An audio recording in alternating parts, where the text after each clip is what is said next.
Academia de Letras com o tema Mulheres Além de Seu Tempo. A roda de conversa acontece em uma sala que possui paredes brancas e possui janelas de madeira do lado direito e do lado esquerdo, de tom azul escuro. Cadeiras foram dispostas na sala destinadas à plateia. No fundo da sala, encostado na parede, está um grande banner do terceiro Fli Paracatu, com seu tema e design em tons de amarelo, roxo, vermelho, branco e verde. No banner à direita, há um quadro branco com as logomarcas dos patrocinadores do evento, e acima uma televisão que transmite ao vivo a imagem dos intérpretes de Libras, que traduzem simultaneamente tudo o que é falado. De frente ao banner, há duas poltronas brancas dispostas de frente para as cadeiras da plateia. À sua frente há uma mesinha que carrega garrafas com água. Os palestrantes se assentam nas poltronas viradas para a plateia. Da esquerda para a direita. A primeira pessoa sentada é Ellen Ulloa Pimentel, uma mulher branca de cabelos lisos castanhos, cujo comprimento lhe passa os ombros. Ela traja vestida regata longo, estampado de colorido. Usa óculos retangulares de aro marrom e leva no pescoço o crachá dos participantes do evento. A segunda pessoa sentada é Giselda Shirley da Silva, uma mulher morena de cabelos lisos ondulados de tom castanho escuro, cujo comprimento lhe passa os ombros. Ela traja vestido longo, estilo indiano, em tons de azul e branco. Leva no pescoço o crachá dos participantes do evento. A terceira e última pessoa sentada é Valdeir José da Silva, um homem branco de cabelos curtos de tom escuro, começando a ficar grisalho. Ele traja camiseta de botões estampada com listras verticais em tons de marrom e branco, e calça preta. Usa óculos redondos de aro preto e leva no pescoço o crachá dos participantes do evento. Mais ao final da roda de conversa, a plateia é convidada a interagir com os palestrantes. Os que falam se levantam e recebem um microfone. Ao longo de toda a apresentação, de tempos em tempos, é possível ver em alguns ângulos da câmera, que variam ao longo do vídeo, a plateia de frente ao palco, e ela está cheia. No canto inferior direito do vídeo em questão estão os intérpretes de Libras, diferentes mulheres e homens que trajam sempre camisa preta. Estes intercalam ao longo do vídeo. Eles traduzem simultaneamente tudo o que é falado. Também no canto inferior direito do vídeo, lê-se Terceiro Fli Paracatu. Em relação à história, à escrita da história, e isso me fez pensar numa frase da Mary Del Priore, quando ela fala que o lugar da mulher é na história.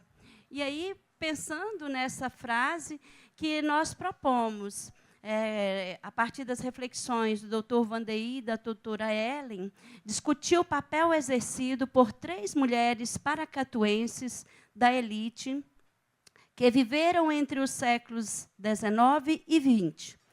Vivendo experiências diferentes, deixaram marcas que nos permitem perceber a força de suas presenças na família e na sociedade. Dona Cândida Ulloa Pimentel, Maria da Conceição Adjunto Botelho e Firmina Santana. 2 atuaram no âmbito doméstico com reflexos na sociedade. A outra rompeu a barreira do lar numa atuação profissional de destaque. A primeira podemos conhecer por seus próprios registros. A segunda, por sua obra filosófica publicada. A terceira, por seu pioneirismo no campo da nutrição. Essas mulheres fizeram mais do que era esperado delas e ressignificaram os espaços do feminino. Então, nós percebemos aqui, partimos do entendimento que o território feminino na história não é um lugar sereno, sem riscos e sem conflitos. Muito ao contrário. É um assunto que reveste-se de relevância, pois trata-se de possibilidades de reflexões acerca dos silêncios e das lacunas no contexto histórico. Então, para isso, nós teremos aí a contribuição desses 2 que eu chamo de gigantes da história. Eu digo gigantes porque se dedicam a estudos acerca da história, notadamente da história colonial, mas, respectivamente, no aspecto religioso.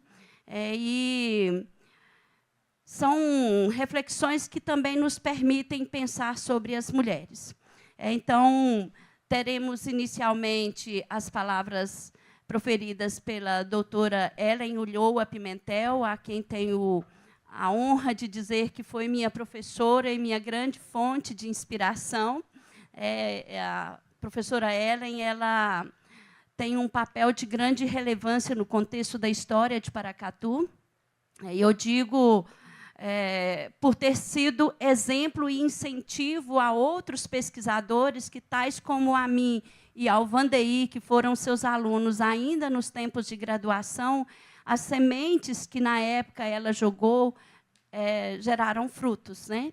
E essas reflexões são importantes, porque tanto a Ellen quanto o Vandeir são dois historiadores apaixonados pela história, e apaixonados pela história de Paracatu, se formos pensar mais na sua atuação mais específica.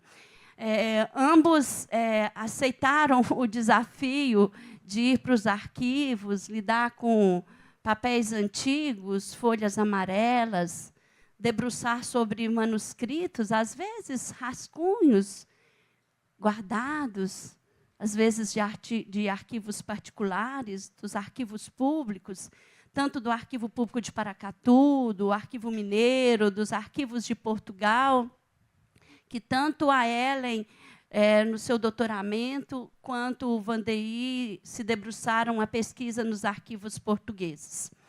Então, será uma mesa que nos possibilitar algumas reflexões importantes sobre o papel da mulher. Então, Ellen Ulloa Pimentel, doutora em História pela Universidade de Brasília, com bolsa sanduíche na Universidade de Coimbra.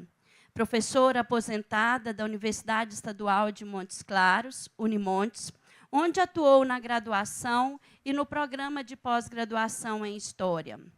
Pesquisadora do Grupo de Pesquisa Gênero e Violência, do CNPq, acadêmica integrante à Academia de Letras do Noroeste de Minas, onde foi presidente e é também produtora cultural.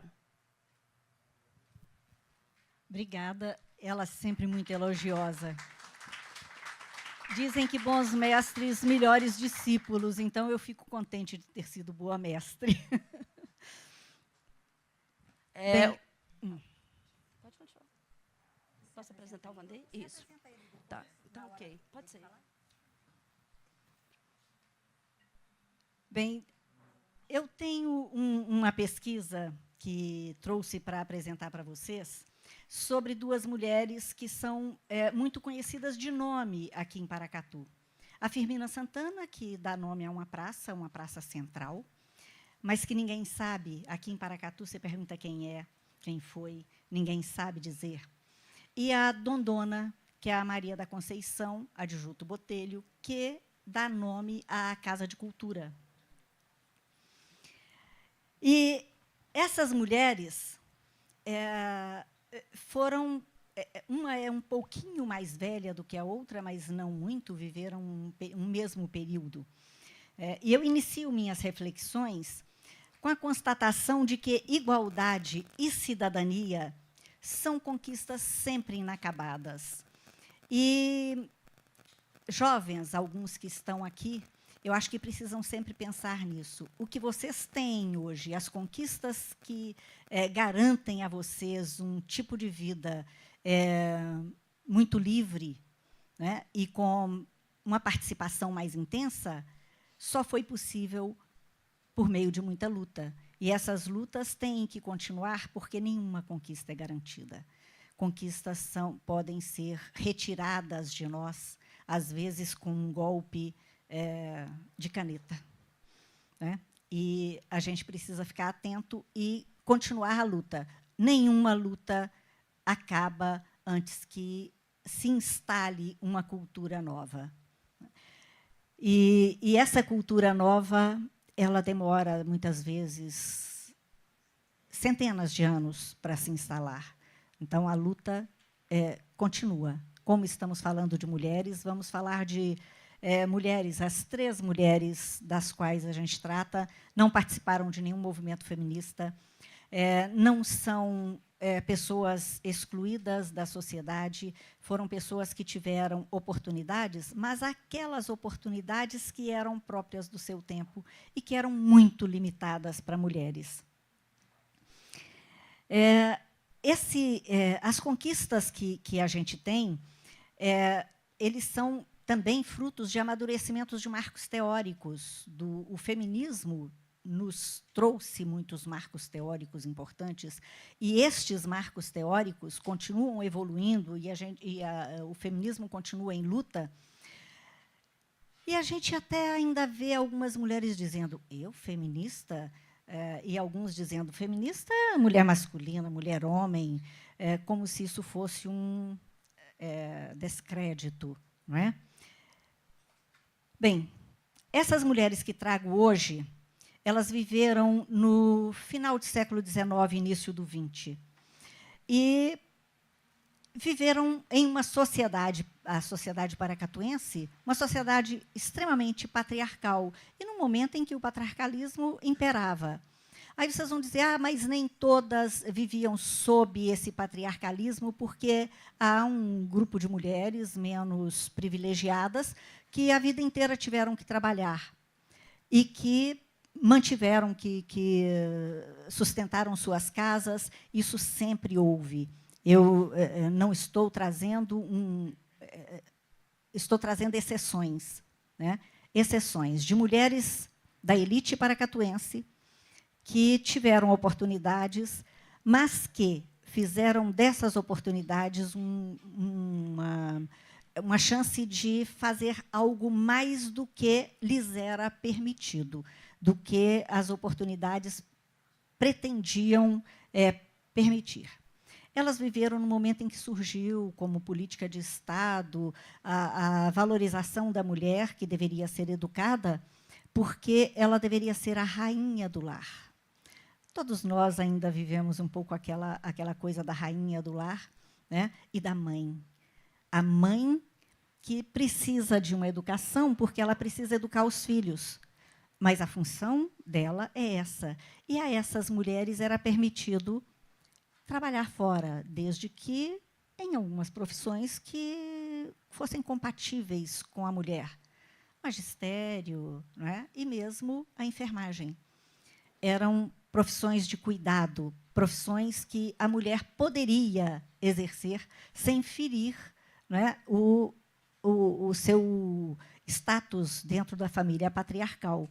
Então, inclusive, as mulheres, nessa época, precisavam estudar, porque isso seria oferecido junto com o dote, não é? Olha, a minha filha, ela é uma moça prendada, ela estudou e ela pode criar bem os filhos. E criar os filhos para pensar na saúde e na disciplina, porque é um momento em que o país está crescendo, precisa disciplina e precisa saúde, porque a saúde, o brasileiro era raquítico naquele momento, exatamente porque não tinha alimentação, não tinha uma condição de vida, e isso foi sendo descoberto nesse momento. Então, a Firmina Santana atuou nesse momento aí, que a gente vai entrar. Então, eu vou separar um trabalho sobre as duas para ficar mais didático. Então, vou falar primeiro da Dondona. A Dondona foi uma filósofa. Escreveu um livro de filosofia, conhecia os filósofos seus contemporâneos e os clássicos. E a Dondona, gente, por incrível que pareça, ela participava de tertúlias, de encontros com filósofos no Rio de Janeiro, quando ia visitar os filhos ali. A gente pensa, será possível? E era aceita nessas rodas, porque ela era interessante, conseguia mostrar que conhecia a filosofia e que fazia uma leitura própria dessa filosofia, e uma leitura informada pela sua situação, pelo seu pertencimento a um local sertanejo, né? Dondona, desde cedo, foi leitora. E ela tinha um tio que era professor, que escrevia peças para teatro, que atuava aqui no Filodramático. E esse professor logo viu a tendência dela, a leitura e como ela interpretava os textos que ele passava, e a trazia sempre junto. Então, ela participou muito, ela lia muito aquilo que o tio levava, e foi expandindo. Outros professores começaram a perceber e a a fornecer a ela elementos para trabalhar. Isso ainda mocinha. E ela se casou, teve muitos filhos, e ela, no casamento, foi uma mãe, como todas. Ela só fez até o 4º ano primário, viu, gente? Eu estou dizendo que eu era uma mulher de elite, privilegiada, mas eram poucas as mulheres que faziam mais do que isso aqui. Considerava-se que já estava bom, aprendeu a ler, escrever, as 4 operações, né? Tá suficiente para uma mulher. Mas ela continuou estudando, né? E se tornou filósofa autodidata. E a Dondona criou os filhos dentro desse regime de ler, de conhecer, tanto que dos filhos, os filhos dela todos eram bem cultos, mas um se tornou filósofo, um filósofo relativamente reconhecido, que trabalhou no México, no Brasil, e 2 se tornaram poetisas. Então, é uma família que se beneficiou dessa mãe, que as pessoas que a conheciam diziam que ela gostava muito de fazer doces, que mexia muito na cozinha, e que ela mexia o tacho de doce com uma mão, com o livro na outra, que os livros dela eram todos respingados de doce. E tem história na família que diz, inclusive, que o marido copiava livros que ela conseguia emprestados e que não conseguia. Se hoje nós não temos uma livraria aqui, né? Imagino naquela época, que ela conseguia livros emprestados e que ele copiava à mão para ela ter. Enquanto ela estava lendo outro, ele estava copiando livros para ela. Então, ela encontrou um ambiente favorável para o seu desenvolvimento. O livro que ela publicou, e ela publicou alguns artigos em jornais também, ela publicou o livro Amenizemos a Vida, em 1934. 1934, uma mulher filosofando no sertão de Minas. Não é? E esse livro foi reeditado em 1997, já com com acréscimo de alguns artigos que tinham sido publicados sobre ela. A Daniela está mostrando o Amenizemos a Vida ali, olha, da Dondona. Essa edição é a edição recente. E nesse livro ela mostra leituras que ela fazia de inúmeros filósofos. E eu selecionei dentre as partes do livro dela, os capítulos do livro dela, alguns que dizem mais respeito à questão da mulher. Né? Ela tem... o livro tem... ela fala sobre a nossa tragédia, a felicidade, o problema da mulher, o trabalho, a religião, a educação, e depois faz uma jaculatória onde ela professa toda a sua fé na humanidade e no futuro. Eu selecionei o problema da mulher e para trabalhar, e quando ela fala do problema da mulher, ela começa com a frase assim: a mulher deserta o lar. Imagine, essa era a frase que ela ouvia o tempo todo, porque era a frase repetida em todos os lugares e por todos, em todos os cantos. Né? Aí ela diz, é um engano, porque esse grito de alarma que está presente aí por todos os lados não é verdade, porque a mulher não deserta o lar, ela sai do lar para trabalhar, porque ela já está falando de uma época em que a mulher era professora, já saía de casa para trabalhar. Ela sai de casa para trabalhar, mas ela não deserta o lar, porque lá estão seus filhos. Então, a gente vê que ela está entre um discurso e outro. Primeiro, ela não concorda que é uma deserção do lar, mas ela ainda concorda que o papel da mulher é o papel de mãe, né? Porque lá estão seus filhos. Ela diz que ela... como que ela está? Ela sai de casa, mas ela vai em busca do pão para o filho. E aí ela começa a discutir a questão de que os homens já não dão mais conta do seu papel de provedores e que precisam da ajuda da mulher, porque a mulher agora tem que ajudar a prover o lar, porque falta no lar o pão. E que esse pão é preciso buscar com o trabalho. Então, ela ainda está num discurso intermediário, porque ela já contesta algumas coisas, mas ela ainda se mantém presa à questão da rainha do lar, né, da mãe de família e do papel que ela tem. Ela fala que a mulher se afasta do lar, mas aí ele torna trazendo o pão, que aí escasseia pela incapacidade do homem. Então, a gente vê que ela já questiona também o papel desse homem e a capacidade desse homem de manter sozinho. Né? Ele não é o todo-poderoso, ele não de degradação a que pode cair uma criatura humana. Então, ela já percebe, né, que os tempos são outros. Para ela já está com um pé no futuro, um olhar no futuro.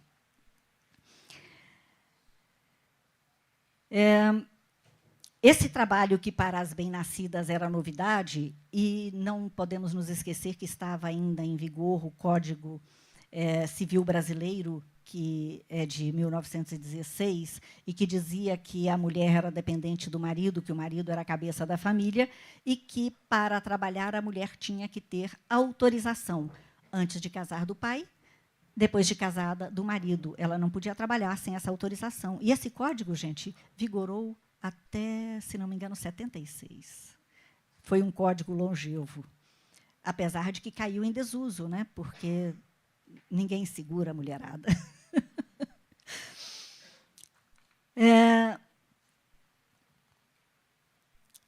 Sobre essa questão da mulher trabalhar fora, encontrei numa revista, Semana Ilustrada, de 1928, um artigo denominado "Deve a professora casar?" E o autor desse artigo dizia que a mulher poderia ser professora, mas, quando se casasse, ela tinha que parar de trabalhar, porque é incompatível casamento com trabalho fora de casa. Né? E isso ele queria transformar em lei, né? A exigência de que a mulher tinha que parar de trabalhar, a professora tinha que parar de trabalhar quando se casasse. E ele, no final, ele diz assim, até para evitar, que seria uma forma de afastar dela os homens que se casam com professoras só pelos vencimentos. Gente, aqui a gente ainda tem... eu já sou do século passado, bem adiantado, né? Eu convivi com pessoas que diziam assim, fulano é marido de professora. Né? Marido de professora. Ou seja, ela se torna um arrimo da família, e isso é uma vergonha para ele.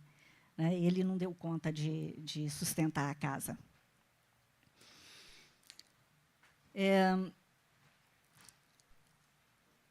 Sobre educação, ela fala da capacidade de enxergar o mundo propiciada pelo conhecimento e afirma que a escola é ainda muito impositiva. E ela diz que impor sem interesse é toda a tragédia da educação tradicional. Então, ela já estava defendendo a chamada educação nova, que veio bem depois dela, em que o aluno é participativo, o professor é mais mediador. Né?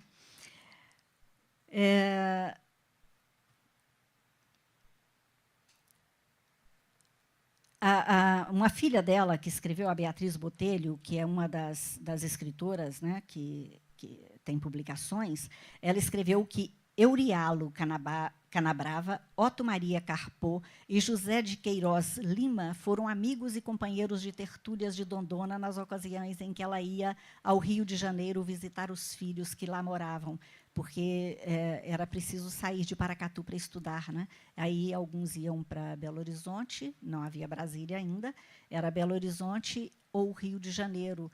Algumas outras cidades também, mas o mais comum era Belo Horizonte e o Rio de Janeiro.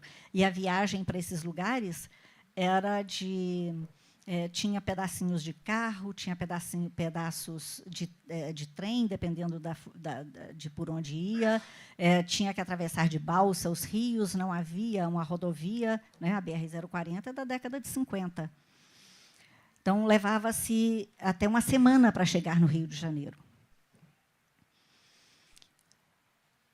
Esse fato dela ter amizade com filósofos mostra que ela foi uma mulher que foi respeitada intelectualmente.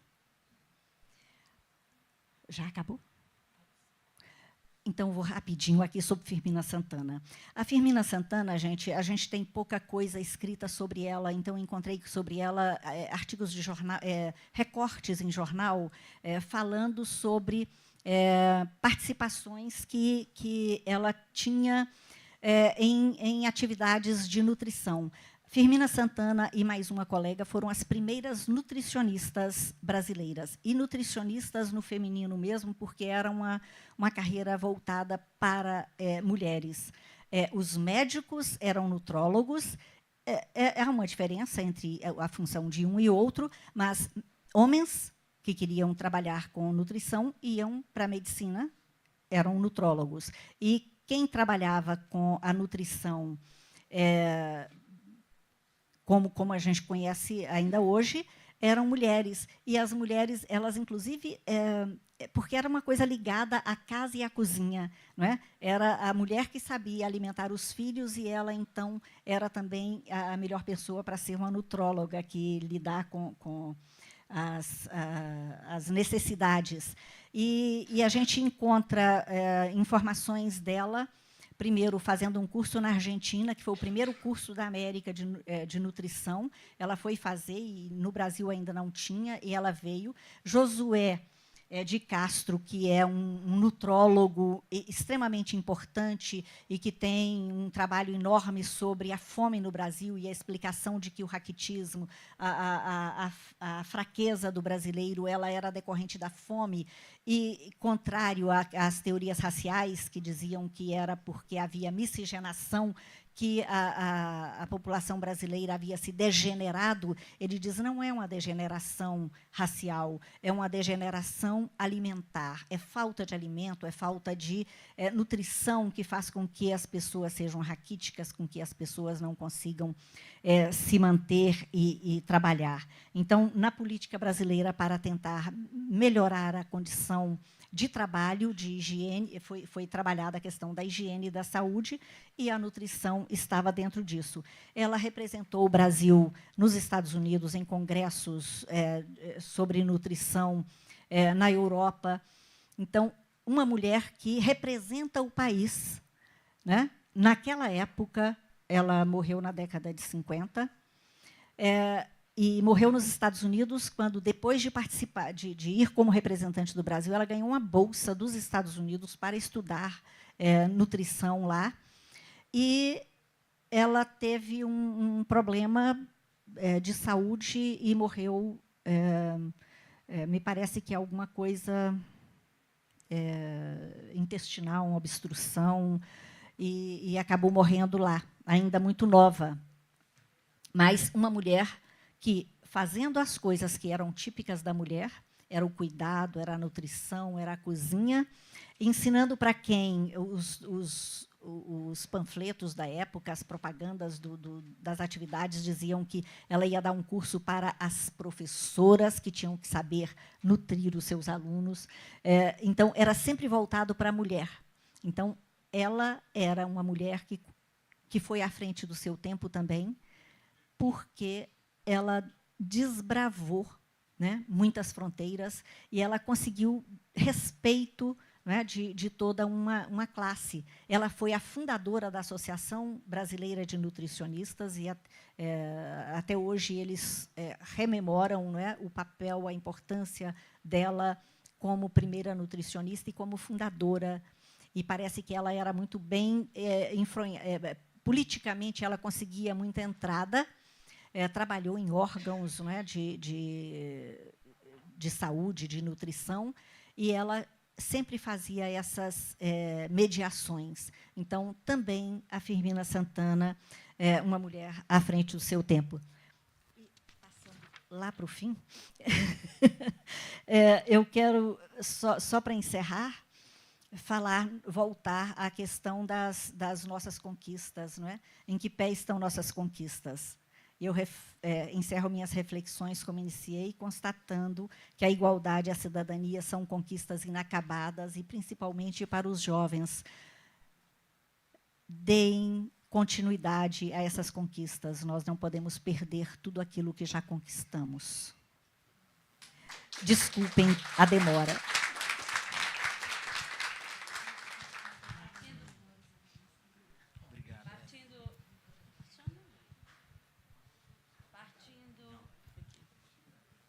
Partindo aqui das considerações sumamente importantes da doutora Ellen, nós vamos agora ouvir o doutor Vandeir, que vem trazer para nós outras reflexões, na mesma perspectiva também acerca da mulher, do lugar da mulher na história.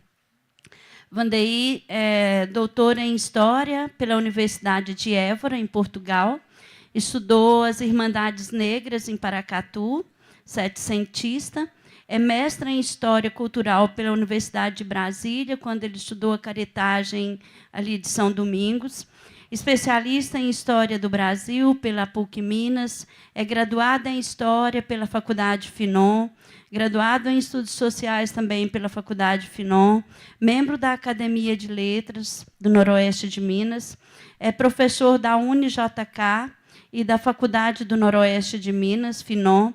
É pesquisador integrante do Grupo de Pesquisa em Educação, História, Memória e Cultura em diferentes espaços sociais da PUC de Goiás, e pesquisador colaborador do CIDEUS, da Universidade de Évora, é um núcleo de estudos integrados à Universidade de Évora, e é também produtor cultural.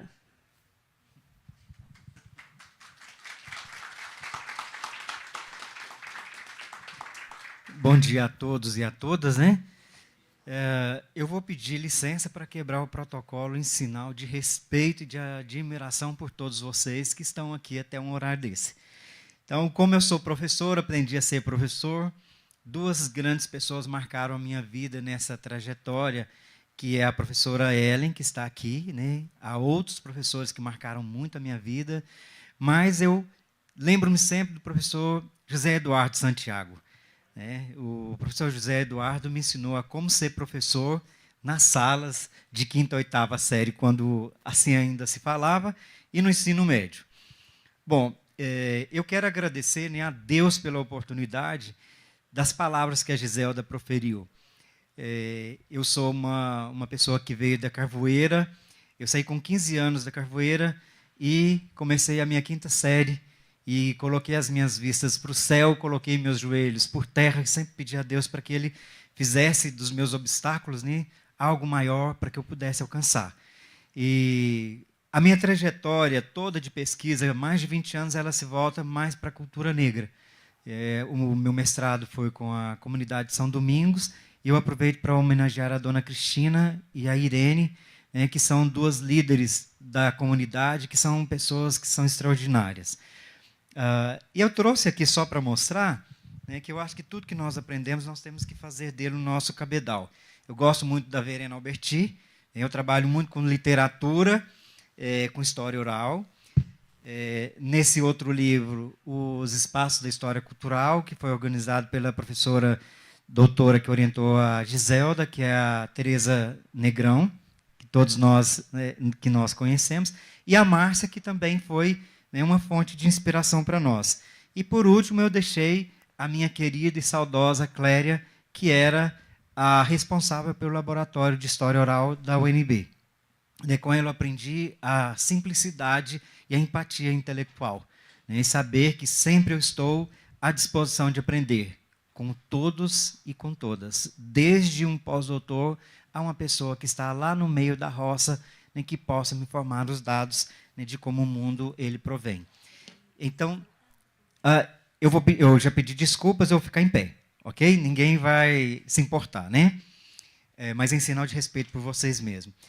Esse trabalho ele foi inspirado ainda no período do meu doutorado. Eu trabalhei com as Irmandades Negras e Pardas de Paracatu, E eu fiz um acordo com a Giselda. Você trabalha com o centro histórico e eu vou trabalhar, né, com os negros escravizados. E aí eu ficava sempre, não fala dos meus negrinhos, não, né? Mas de uma forma assim, muito sutil. Por quê? Porque eu aprendi a amar, né, aquilo que eu fazia e aprendi muito mais junto com as pessoas que moram dentro de São Domingos. E esse é o texto original, né? Ele tem mais de 20 páginas, mas que deu inspiração a partir de 2 páginas e meia de um escritor de Paracatu que vocês vão, né, perceber ao longo dessa minha leitura. Então eu vou andar um pouco, né, até mesmo para sacudir um pouco vocês, né, para não dar sono. O objetivo dessa comunicação é refletir sobre o papel de Dona Cândida de Melo Álvares no século XIX, a partir dos acontecimentos registrados por ela. O corpus documental foram anotações de uma rica senhora que residiu em Paracatu, documentos encontrados no Arquivo Público Michael Gonzaga, arquivos em bibliotecas portuguesas e bibliografia robusta na área da história cultural e da história social. Dona Cândida registrou uma linha de raciocínio com situação de vivência familiar, entendida por nós como escritas ligadas a subjetividades que revelam aspectos de sua história a partir do seu casamento. Essa realidade interliga sua narrativa de pessoas do seu familiar e de seu convívio. Após a morte, este documento passou à guarda familiar, sendo registrado no livro. Então, eu estou homenageando, né, o autor desse livro nesse momento, Os Botelhos de Paracatu, Percursos de uma Linhagem nos Sertões das Minas, de Minas, né? Através do seu tataraneto, José Luísio Botelho, no ano de 2022, que publicou na íntegra esses escritos. Então, de 2 páginas e meia, eu procurei, então, elencar outras histórias que pudessem estar ligadas. Se eu fosse falar de todos eles, nós ficaríamos aqui até a noite. Então, as notas de rodapé, todas elas eu retirei e coloquei só uma parte, né, que eu achei que seria mais interessante. Através dos escritos de Dona Cândida, ela desvelou a importância e a influência de sua família, em sua maioria descendentes de portugueses, e o patrimônio constituído por eles. A autora era alfabetizada e também educou os filhos, inserindo-os no mundo das letras. A mulher que redigiu os apontamentos aqui analisados, Cândida de Melo Álvares, pertencia à elite de Paracatu. Nasceu em 1820, em Santa Luzia, atual Lusiânia, Goiás, e faleceu em 1908 em Paracatu. Desde sua infância, Cândida se inseria na elite do Império Brasileiro. Era filha de Joaquim de Melo Álvares e Cândida Peregrina de Almeida, tendo apenas uma irmã de nome Joana.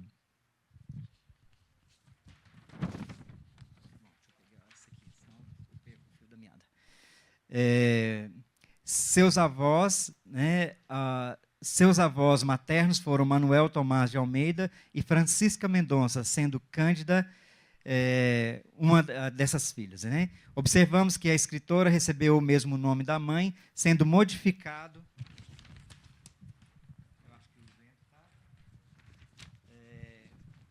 apenas o sobrenome Melo Álvares, herdado da família do pai. A leitura do documento transcrito nos leva a crer que sua escrita resultou da rememoração do passado e da própria história em curso.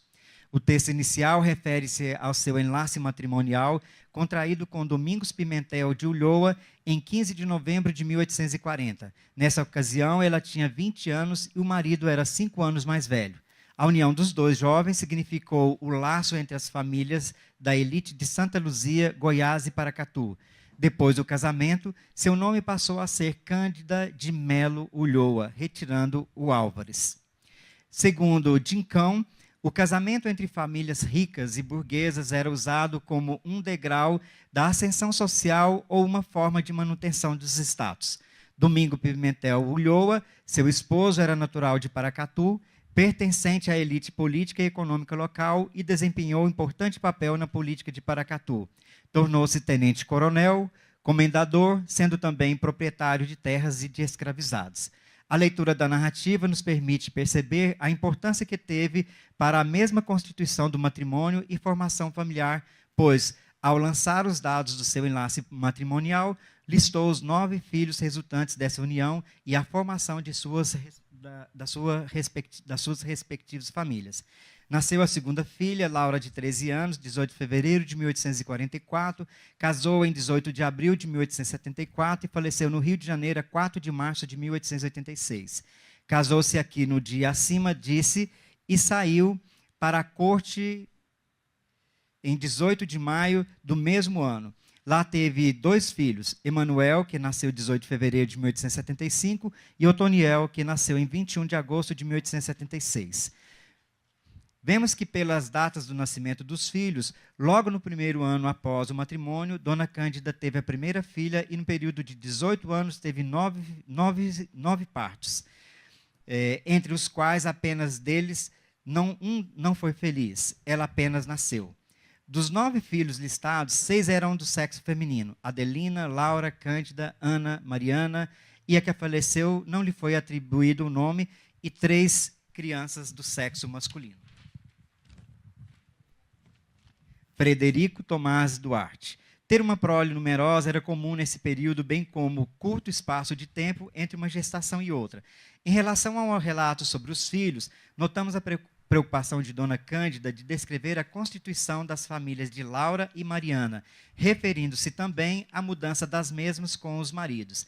Segundo ela, Laura e o marido foram para a corte do Rio de Janeiro e Mariana e o esposo foram para São Romão e depois para Capão Redondo. Alguns filhos ela não mencionou os laços matrimoniais, o que chamou a nossa atenção. Por qual motivo?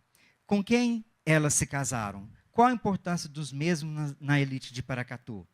Já Mariana e Ana casaram-se com a mesma pessoa, o juiz Dr. Francisco Manuel Paraíso Cavalcante, de Albuquerque e Aragão.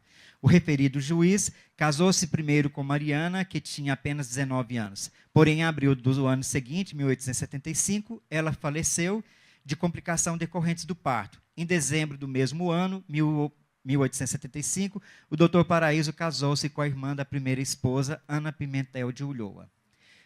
Os 2 filhos, os demais filhos, ela não mencionou. Observamos também que a média de ano das suas filhas contraíam casamento variam entre 19 a 30 anos. Adelina casou com 20, Laura com 30, Cândida com 22, Ana com 23. O aspecto do casamento realizado com mulheres mais velhas pode ser compreendido através de Donald Ramos, abre aspas, com uma cultura do norte de Portugal na América Portuguesa, em específico na região de Minas Gerais. Segundo o autor, era uma das características em que a mulher contraía o casamento mais velha. Outro assim descrito por Dona Cândida foi o batizado dos filhos, listando quem foram os padrinhos e quem representaram, sendo o pai, a mãe, a sogra, o vigário, e entre eles destacou Miguel Arcanjo e pessoas da família. Nesse sentido, a representação do passado no batismo, nesse segundo caso, diz: o sacramento do batismo sempre foi a porta de entrada do fiel a essa instituição. Essa afirmativa nos mostra os nomes dos familiares, estão ligados a santos, a paróquias, né, e as escolhas também de nomes de familiares. Neste jogo de lembrar e esquecer, Dona Cândida considerou importante mencionar os padres que batizaram seus filhos. Numa sequência de fatos, ela apresenta novos acontecimentos, criando subtítulo como Outra Digressão, o que eu achei muito interessante. Todas as vezes que ela afastava de algum marco que ela considerava, ela colocava outra digressão. E descreve, em junho de 1854, como importante em sua vida, pois colocou dentes feitos pelo dentista Manuel. Segundo ela, foi o primeiro profissional dessa categoria que chegou na cidade de Paracatu e apontou a vultosa quantia paga e relatou, com o passar dos anos, que ela fez a troca novamente, mas dessa vez por Stanislau. Na sequência, Dona Cândida relatou sobre a entrada dos filhos na escola, o princípio da escolarização dos filhos, que colabora com o que a Ellen acabou de dizer, também foi partilhado em seus relatos. Ela teve o cuidado de trazer informações acerca do acesso de alguns ao mundo da escrita.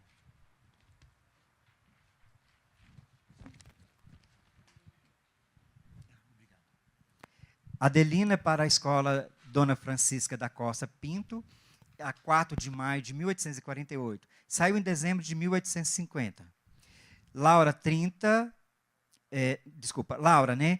30 de junho de 1844, com a idade de 6 anos e meio. Tomás, em janeiro de 1854, idade 5 anos e meio. Cândida, em janeiro de 1857, com a idade de 6 anos e meio. Ana, em setembro de 1857, com 4 anos e 8 meses. A seguir, a narradora descreveu a memória da dor com a perda dos seus familiares e quantos anos eles possuíam. Mencionou o pai, sepultado na matriz perto do altar-mor, ao lado esquerdo, né, que confere aí a ideia, né, de identidade, tanto de posse, né, e da ligação com a questão do sagrado. O sogro, a mãe, neta, a sogra, a irmã, o genro, doutor Manuel Paraíso, e o genro viúvo de Laura, doutor Augusto Ferreira dos Reis, e sempre lembrado e chorando pelo marido, Domingos Pimentel Ulloa, e, por fim, o filho Frederico. Os funerais obedeciam ritmos da influência lusa e, de acordo com a Oliveira, abre aspas, trazidos pelos portugueses, tais costumes foram adotados desde os primórdios da colonização e remontavam a tradição ocidental cristã que via no sepultamento eclesiástico um espaço sagrado das formas de se proceder à boa morte, cujo fim era a salvação além túmulo. Dedicou em seguida ao relato do casamento dos filhos, nascimento dos netos e a mudança para a casa do Largo da Jaqueira, a 17 de outubro de 1859, tendo gasto na construção 4 anos e algum tempo. Um aspecto que notamos durante a trajetória da escrita é o poder exercido do masculino sobre o feminino. Em relação à história, pois Dona Cândida aponta o papel das filhas em um protagonismo social e político de inferiorização, uma vez que há um silenciamento das mesmas em relação às suas formações. Diante dessa questão, nos perguntamos qual o papel das filhas de Dona Cândida exerceram. Pertencendo à elite de Paracatu, quais foram as oportunidades que elas tiveram acesso à continuação de estudos e na vida profissional? Instiga-nos pensar sobre o silêncio e o não dito nas páginas que escreveu em relação às suas filhas. Nesse sentido, são pertinentes as palavras de Luciano Figueiredo ao questionar que o lugar que encontravam as mulheres. Ele entendeu, abre aspas, começamos pela negação que parece ter sido característica central da vida das mulheres. Estiveram nas minas excluídas de qualquer exercício de função política, nas câmaras municipais, na administração eclesiástica, proibidas de ocupar cargos da administração colonial que lhes garantissem reconhecimento social.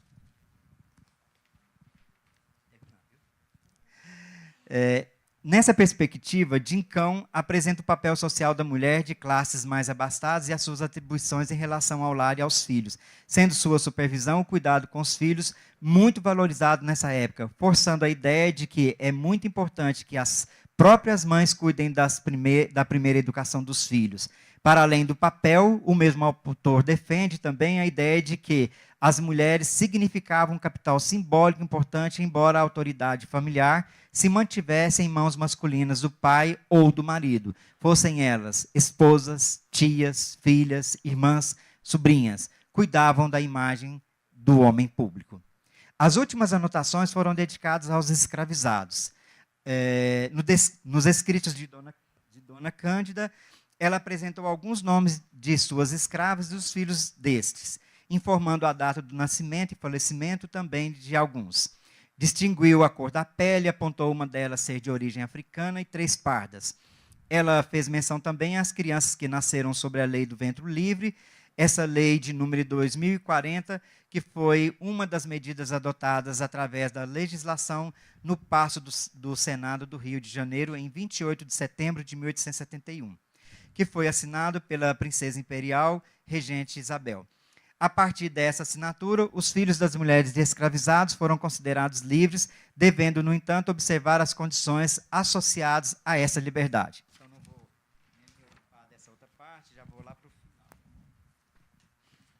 Então, o resultado, né, dessa leitura que foi articulada, ela se deu da seguinte forma: a análise dos escritos de Dona Cândida possibilitou entender que a narrativa feminina proporciona o conhecimento de outras histórias atreladas à sua.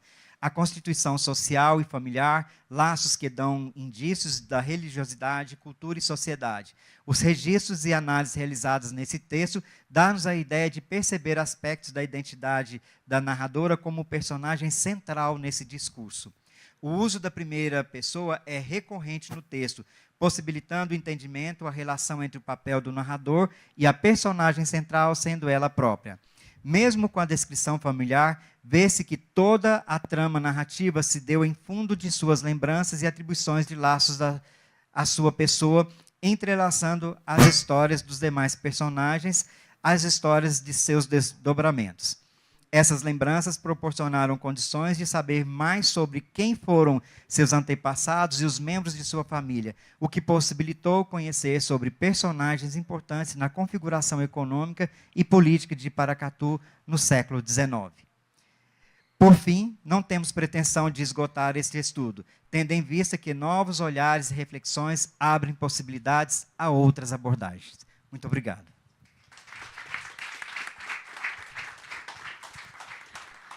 Agradeço à professora doutora Ellen e ao professor doutor Vandeir pelas considerações e deixamos aberto para apontamentos, considerações, perguntas.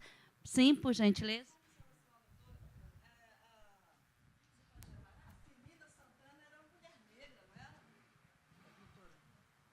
Firmina Santana, mulher negra? Olha, eu não tenho essa informação, mas a família Santana, aqui em Paracatu, ela é muito... eu acho que ela é mestiça, não é? Há uma parte branca, uma parte mais negra. Eu fiz uma pesquisa rápida aqui na internet e vi que ela é mulher negra. E esse artigo que eu vi aqui ressalta essa importância de uma mulher negra, nessa época, chegar onde essa mulher chegou, né? E é importante que a gente mostre isso, porque exatamente pela marginalidade, aquela coisa do deixar de lado a negritude. E o tema do flip é assim, embrenhar nas encruzilhadas, né? Ontem foi até falado pelos dois professores, então acho legal assim. Eu vou pesquisar mais sobre isso, que me interessa bastante, eu como mulher negra, né? Ressaltar a importância disso, que essa mulher ter sido uma mulher negra, é importante para a gente. Agora, é importante também ver que havia parte da elite que era negra. Ela era uma mulher de elite, ela teve aqui em Paracatu a oportunidade de estudar até o normal. Paracatu era uma das poucas cidades que tinha escola normal. Escola normal para os jovens é a escola de formação de professores. Hoje é considerado o nível de ensino médio, mas era a formação mais elevada de professores que havia, era a escola normal. Ela fez aqui a escola normal e saiu daqui, foi para o Rio de Janeiro estudar enfermagem. E lá, depois do curso de enfermagem, é que ela recebeu o convite para ir para a Argentina fazer o curso de nutrição. Então, mesmo sendo negra, ela era uma mulher de elite. Então, essas encruzilhadas, elas são muito variadas, né? São caminhos que se abrem. A encruzilhada é um ponto, ou de chegada ou de partida, né? Ali, o encontro, é o encontro de vias, o encontro de concepções, encontro de noções. Então, eu acho que nesse encontro é importante frisar que nem todo negro era efetivamente pobre.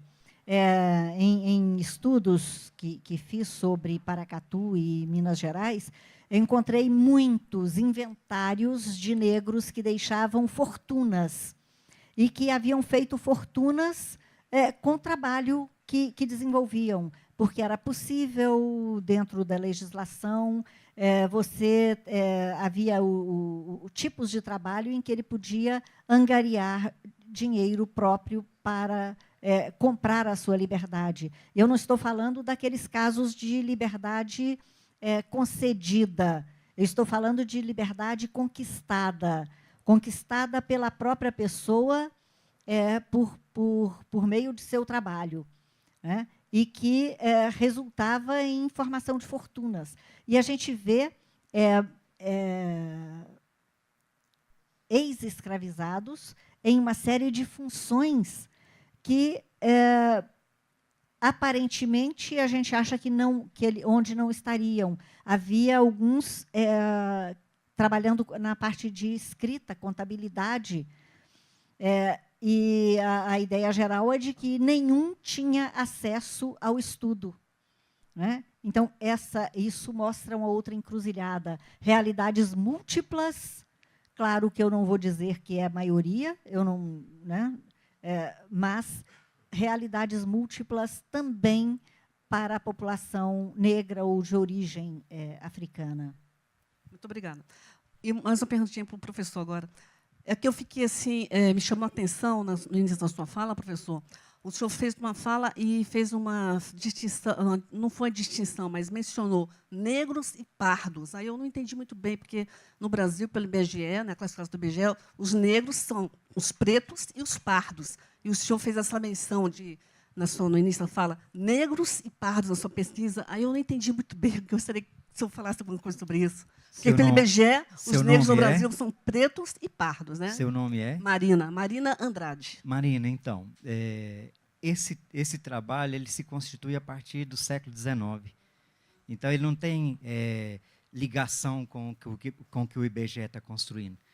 A minha trajetória de estudos, por exemplo, sobre Paracatu, ela está muito clara e muito bem definida. Quem eram os brancos, quem eram os negros, quem eram os pardos, quem eram os escravizados. Então, eu não utilizo dessa nomenclatura como você está falando. Por quê? Porque ela foge a essa regra de contexto que você está falando. Quando você tem aqui, por exemplo, dentro de Paracatu, eu trabalhei 8 anos em cima dos arquivos de Portugal, do Rio de Janeiro, de Belo Horizonte e do arquivo público aqui da cidade de vocês, que eu tenho uma extrema admiração pelo Carlos, e pelas pessoas que trabalham ali naquele arquivo, que sempre recebem as pessoas que estão de muito bom grado. Então, durante esse percurso, eu trabalhei com as Irmandades Negras e Pardas. Foram 8 anos para poder fazer essas ligações. Quem eram os irmãos, quem participava, quem eram os brancos que estavam dentro das Irmandades dos negros, quem eram os pardos. E a igreja aqui de Paracatu, que é a igreja de Nossa Senhora, que era dos pardos, ela foi demolida. Então, você tem uma nomenclatura que vai até aí. Então, eu não tenho essa preocupação, porque quando eu enunciei o título do trabalho, eu já estou falando. Eu estou falando de uma mulher do século XIX, eu não estou falando de uma mulher do século XX. E aí eu quero agradecer a Ellen pelo convite que ela fez. Na verdade, a Giselda que teria que estar aqui no meu lugar, porque é um lugar do discurso feminino. Mas aí, em decorrência do texto, aí a Ellen falou para que eu viesse, e foi aí que eu aceitei de muito bom grado, porque, e aí eu quero finalizar a minha fala, assim, dizendo para vocês que eu tenho uma dívida imensa com Paracatu, e com a sociedade de Paracatu. Eu fiz a minha graduação aqui, eu fiz o meu mestrado com objeto daqui, eu fiz o meu doutorado com objeto daqui. Mas eu tenho assim, uma grata satisfação de dizer que o poder público, hora nenhuma, me ajudou com nenhum dos meus deslocamentos, seja para Brasília, seja para Portugal, seja para qualquer outro lugar que eu tenha feito esse percurso. Mas eu penso que, assim como a Giselda e a Ellen, o historiador ele tem essa dívida moral de trazer aquilo que ele pesquisa. Porque, como a Cléria ela falava muito nas aulas dela, de nada adianta um escrito se ele está engavetado, é preciso você partilhar. Então, eu venho assim com muita satisfação, olhando aqui como é que é o seu nome?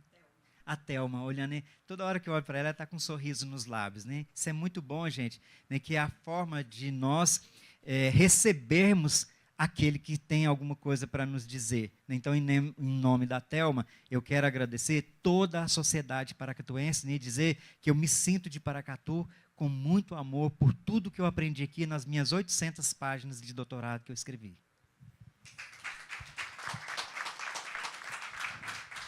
Só Só mais uma parte nessa resposta, é que a nomenclatura, gente, ela muda com o tempo. Então, quem está trabalhando com um período, ele usa a nomenclatura que era usada naquele período. Então, muitas vezes, a gente fala em escravos, porque era a nomenclatura pela qual eram conhecidos. Hoje, é inadmissível falar em escravos porque eles foram escravizados. Mas, quando a gente vai buscar nos documentos, a gente encontra os escravos. Então, a história tem um compromisso com a relação com o tempo. Então, uma parte da relação com o tempo é essa parte da nomenclatura. Então, a gente usa muito a nomenclatura própria da época. Nosso tempo está acabando. Por gentileza, quantos querem fazer perguntas ou considerações? Temos uma pessoa? 3. Então, nós vamos tentar ser mais rápidos. Minha função aqui de anfitriã, de certo modo, também negativa, que eu tenho que ficar coordenando o tempo. Por gentileza, então, quem é o próximo a perguntar? Primeiro, quero parabenizar. É uma alegria para nós, que somos da terra, poder estar aqui com vocês 3, que tanto cuida da nossa história, né, e nos honra. Muito obrigada. Nós não poderíamos perder. É uma alegria imensa estarmos aqui prestigiando. É um presente para nós de Paracatu. E gostaria, na verdade, não é nem para a mesa, fazendo depois das considerações, é porque eu queria saber da nossa colega qual foi a pesquisa que ela fez. Porque a gente que é estudioso de Firmina, eu até fiz um Google aqui também rapidinho, não achei nada ligando ela à negritude. E aí, porque é curioso para a gente poder seguir, que eu uso da fala do Vandeir, né, no final, o professor trouxe, que esses estudos são inesgotáveis. A gente quer cada vez mais aprofundar. Nós somos apaixonados pela nossa terra e nós queremos continuar aprendendo. Então, para compartilhar a fonte, para a gente seguir nos estudos, porque, como a doutora Ellen e professora nos trouxe, acho que, no máximo, vai chegar ali alguma questão ali de mestiço, mas negritude, a gente não encontrou nada ligando ela à negritude. Podia compartilhar o achado para a gente seguir nos estudos. Muito obrigada, parabéns, Dani, viu? Parabéns a todos do FLI por nos proporcionar essa alegria e essa mesa tão importante. Outra coisa, Cris, volta à questão da nomenclatura, porque negritude a partir de uma determinada época para cá, começa a pegar toda e qualquer mestiçagem como negritude. Então, negritude é mais uma atitude, é mais uma percepção de mundo. Não é? E também é datada. Não é? Também ela é algo, hoje, assim como os indígenas começam, a partir da década de 70, a se identificar como tal, e isso vai impactar os números do IBGE, também os negros começam a se identificar como tal a partir da valorização. Então, isso aparece muito nos dados de IBGE, que até a década de 70, por exemplo, os números de indígenas constavam como cada vez menores, tendendo a desaparecer, assim como o de negros não era muito alto. E aí, com as políticas de valorização, né, das etnias, da formação do povo do país, isso começa a haver uma mudança de rumo. Né? Aí começam a surgir mais declarações. Hoje, a gente vê a população indígena em ascensão. O que a gente esperava, as projeções eram de que, no ano 2000, já não haveria mais indígena. Né? E está só aumentando. Então, as pessoas têm orgulho de dizer que são mesmo aqueles que vêm para a cidade, que estudam, que moram nas cidades. Eles fazem questão de dizer, minha origem é essa, eu sou indígena, assim como a questão da negritude. Então, eu eu fico tentando saber o que eu sou, porque eu me acho parda. Aí tem gente que me diz, você é branca. Eu efetivamente não sei o que eu sou, mas eu sei que eu sou uma mistura. Da família da minha mãe tinha índio, da família do meu avô, e de todas as outras havia negros. Quem eu sou, eu acho que, para mim, importa pouco. Me importa muito defender direitos de todos que a vida. Então, hoje eu trouxe o estudo de mulheres de elite, mas eu não estudei só mulheres de elite. Eu estudei muito as cartas de alforria, estudei muito os feiticeiros, né, perseguidos pela Inquisição, que, em sua maioria, era a margem da sociedade. Então, essas terminologias de moda também, elas pegam, mas tem a validade de defesa de direitos, defesa de estar local, né, defender lugares de estar no mundo. Mas não elimina todos os lugares, todos têm direito de estar no mundo, né? E eu acho que não, a falta de direito de uns, quando ela é reclamada, ela não pode significar a tirada de direito dos outros. Todos têm que garantir seus direitos. Então, eu acho que não é uma questão de tira daqui e põe ali. Eu fui oprimida, eu fui calada. Eu sou mulher, eu fui oprimida, eu fui calada. Mas não fui uma mulher negra. Não sofri as questões que a negritude muitas vezes impõe. Mas não me impede também de enxergar aquilo e de defender, né? de tomar partido. Então, eu sou uma mulher branca que tomo partido das minorias. Mulheres, gays, lésbicas e todas as outras terminologias que existam, etnias. Eu acho que a gente precisa manter direitos e lutar por direitos. Todos temos, né? Mas não é porque alguém tem que outro vai deixar de ter. Obrigada. Vou passar. Só mais uma, por gentileza, porque o nosso tempo já extrapolou. Eu não queria fazer pergunta, não, mas aí, eu só queria fazer uma corroboração. Sim. Pode ser? Sim. Meu nome é Max Ulloa. Eu sempre participei do patrimônio cultural nosso aqui, como pessoa, como engenheiro, e durante a restauração da importante Casa da Cultura hoje, nós vimos, viu, Valdeir, o tanto que foi importante o legado da Cândida.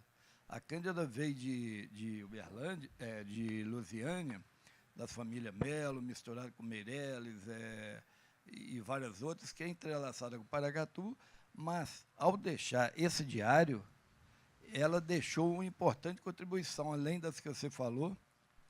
A transcendência disso foi muito grande, porque ela deixou dados concretos que ajudou ao cadastramento, que era muito importante para o tombamento daquela edificação histórica que estava caindo.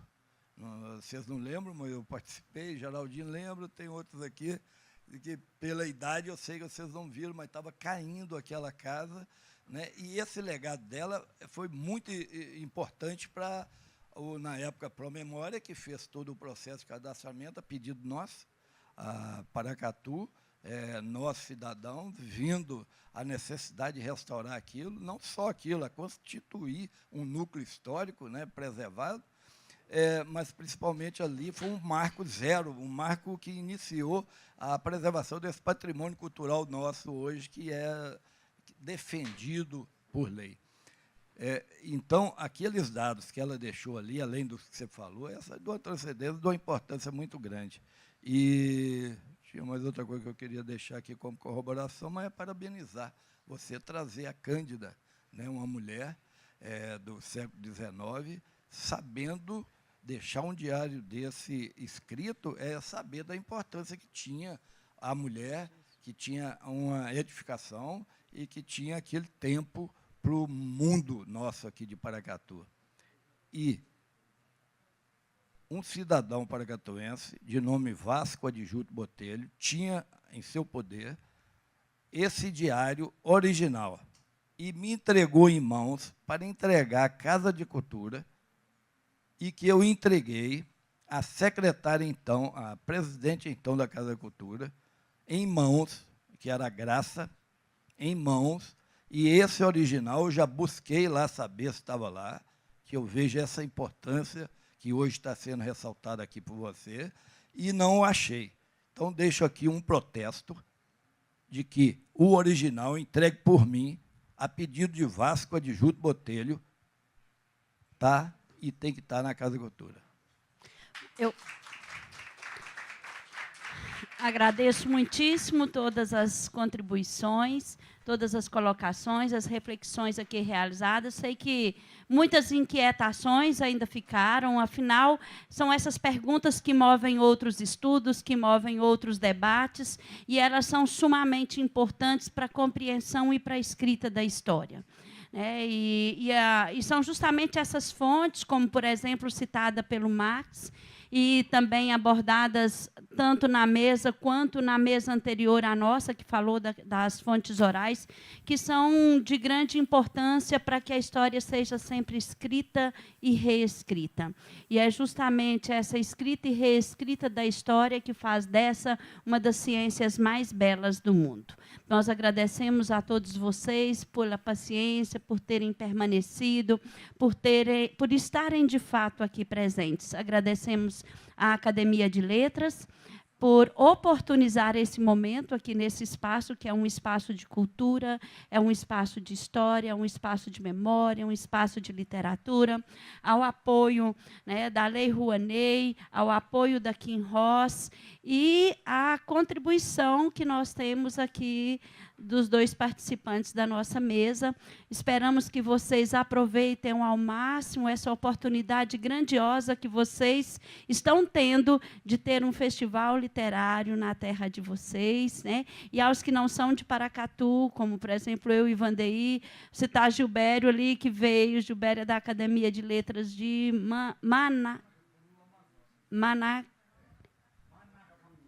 Manacapuru, lá do Amazonas, que veio especificamente para participar do FLI. Então, nós agradecemos a todos vocês e toda a equipe da academia por disponibilizar e viabilizar a realização desse evento. Se alguém mais quiser trocar de ideias com os nossos dois conferencistas, estão à disposição após o término dessa mesa.